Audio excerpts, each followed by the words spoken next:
جی بالکل، میں اس وقت موجود ہوں چونکہ علاقہ تھیم پارک میں جہاں پہ سیلاب تو گزر گیا تو اپنی تباہ کاریاں اور یادیں چھوڑ گیا۔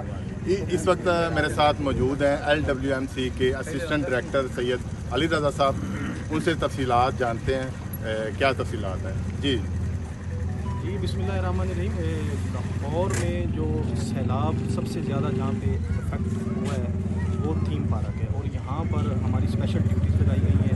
CM پنجاب صاحبہ کی طرف سے ڈائریکشنز ہیں، اور اس کے بابت صاحب نے ہمیں ہر لیول کے ریسورسز دیے ہیں جو سیلاب زدگان کے لیے ہم سہولتیں مہیا کر رہے ہیں۔ ہماری گاڑیاں، ہمارے واشرز، ہمارے جو ورکرز ہیں، ہمارے زونل آفیسر، سپروائزر 24 آور یہاں پہ کام کر رہے ہیں۔ یہاں کی سڑکوں کو واش کیا جا رہا ہے، ریہیبلیٹیشن کی جا رہی ہے، جو گھروں کے اندر سے واش کیا جا رہا ہے، اور اس کے علاوہ جو ان کے فرنیچرز ہیں، کیونکہ پانی کا جو زیادہ افیکٹ ہوا ہے، جو نقصان ہوا ہے وہ لکڑی کو ہوا ہے، اور اس کے علاوہ جو باقی گھروں سے چیزیں نکل رہی ہیں ہم اس کو یہاں سے موو کر رہے ہیں، ہماری لینڈ فل سائٹ پہ جا رہی ہیں۔ اور اس کے علاوہ ہماری HR جو ہے وہ ٹرانسپورٹیشن میں بڑا کام کر رہی ہے، گھروں کے اندر تک ہمارا سامان جو ہے نا یہ لوگ سیلاب زدگان میں پہنچایا جا رہا ہے۔ الحمدللہ ہم ان کے شانہ بشانہ ہیں، اس سوسائٹی کو ہم دوبارہ اسی شکل میں یہ بلکہ اس سے بہتر لے کے آئیں گے، کیونکہ پرائیویٹ سوسائٹی ہے، LWMC کی سروسز نہیں تھی، ابھی ہمیں ڈائریکشنز ہیں، انشاءاللہ ہم ہر لیول پہ یہاں پر۔